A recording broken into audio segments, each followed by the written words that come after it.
Hello, Jeff Waring, and welcome back to Give and Take, the segment of our show where we explore important scientific and philosophical ideas that equip you to be more confident in the truth of Christianity. I'm joined again today by my friend and colleague, Ken Samples, and we're going to look at whether Christianity and Islam can both be true or not. Ken, it's good to have you on the show today. Pleasure is mine. Thank you.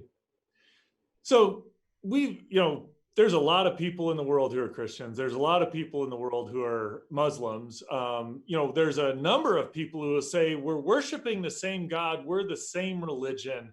Let's kind of explore that. I mean, there are some similarities between the two religions. What are some of those similarities? Yeah, it's interesting, Jeff, that if you add up Christians and Muslims, it makes about 55% of the world's population. I mean, that's a staggering figure. Christianity and Islam do have common ground. They share common ground. For example, both of them are philosophically oriented in a theism, an infinite personal God. Both are monotheistic. Both believe that there's one God, and both come out of the Middle East. Moreover, both of them appeal to Abraham, so rooting itself in the Hebrew Old Testament. Those are important similarities, and Christianity has more in common with Islam than it would, for example, with Hinduism or Buddhism. So there are a lot of similarities there, but obviously we think there are differences. So let's what are some of the big differences, not things that you would say really truly separate them? It's like these things just can't be reconciled together. Yeah, let me mention there are a number of things that they differ about. Let me mention three of them that I think are really significant. First of all, Muslims and Christians have very different conceptions of God, even though they're theistic and even though they're monotheistic. Christianity believes that the one God exists as three distinct persons: Father, Son, and Holy Spirit. We call that the Trinity. Islam denies the Trinity. In fact, in the Quran, it not only denies the Trinity, it misstates the Trinity. It says that the Trinity is the Father, Son, and Virgin Mary, which gives me the indication I don't think Muhammad ever really had a clear understanding of the Trinity. So when you say, for example, when people say Christians and Muslims worship the same God, the more critical view would be from the Islamic side. They'd say, no, we don't. We don't worship a triune God. Allah has no son. He has no partners. He has no equals. And I would add that there is a fundamental difference when it comes to the person of Christ. Muslims have very positive things to say about Jesus. They call him Isa. They say, for example, he was born of a virgin. They say that he performed miracles. They say that he lived a holy life, but they categorically deny his deity.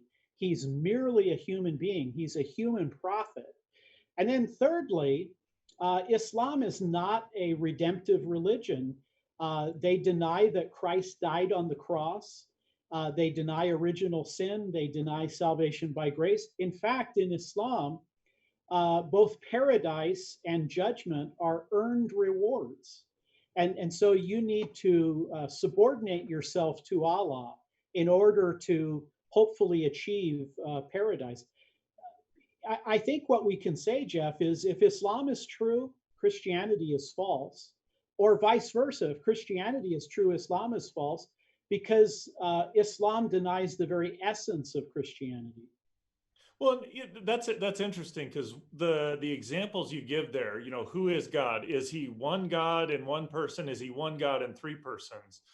You can be monotheistic and theistic philosophically, but you're kind of hitting right at the heart of who you're worshiping. It strikes me as that's not a small difference or not a different perspective or anything. Have people tried to reconcile that and say, oh, that's really the same thing? Or, I mean, that's really seems to be a big difference to me. I mean, I would say the laws of logic are stubborn things. And, if you say Jesus Christ is God incarnate, and then you say Jesus Christ is not God incarnate, both of those statements, they negate or deny one another. Christians say Jesus is God in human flesh. Muslims say he is not God in human flesh. Both of those statements can't be true. And it's either one or the other. And so these are not secondary issues.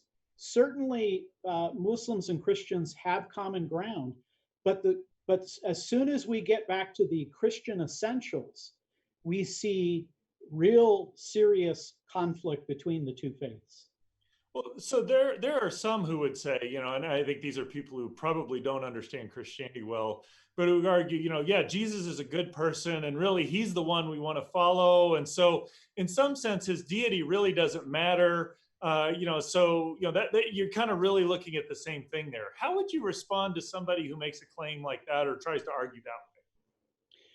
Yeah, I would say, the idea that Jesus is merely a man, maybe he's a prophet, as Muslims believe him to be, or maybe he's just a controversial figure. I would say that changes the very orientation of Christianity. I mean, the Christian message is that God has entered into the world. The second person of the Trinity has become man. He's made humans in his image and now has provided a way of redeeming them. I would say a denial of Jesus's deity reflects kind of a liberal theology. Or, and this is interesting, both traditional Judaism and Islam both think Jesus was merely a man. So Christianity there distinguish itself from its theistic neighbors. Yeah, I think that's just a fascinating thing that it's not talking about trivial things within Christianity here. These differences hit at the heart of Christianity, not sort of things you can just say, well, we can fudge a little bit and we still have Christianity. I know you mentioned a few other things in your article. So just kind of, can you briefly illustrate or articulate some of those other differences that we see between Islam and Christianity? Yeah, what's interesting is that Christians and Jews both believe that human beings are made in God's image, that we bear the image of God. That gives us dignity and value. Interestingly, Jeff, Islam denies the image of God. It says that would put human beings too close to Allah. Mm. They have a very real sensitivity about anything being compared to Allah. Moreover, they deny original sin. Original sin is the idea that we have been given a sinful nature and a propensity to sin. Islam denies that. I mean, that's a puzzler because Islam has had so much tension with violence in its history, but it denies original sin. And then finally, there really is a sense in which there's no grace available. Islam is really a religion of you putting your nose to the grindstone and following the will of Allah. Well, thanks, Ken. I appreciate your comments today. They've been very helpful. A lot of people would like to claim that Islam and Christianity are just the same. We're worshiping the same God, the creator who's fashioned everything, who we're trying to earn our salvation from. But when you look at the details, what these religions actually say, they make polar opposite claims, things that just both can't be true at the same time. If Christianity is true, Islam cannot be. If Islam's true, Christianity cannot be. I would encourage you to go to reasons.org and check out Ken's article on this. It's called How Does Islam Differ from Christianity? And it will equip you with some great insight that allows you to engage in dialogue to be able to see what are the differences between these two religions and how to illustrate that Christianity is the one true religion and that's the true God that we want to serve.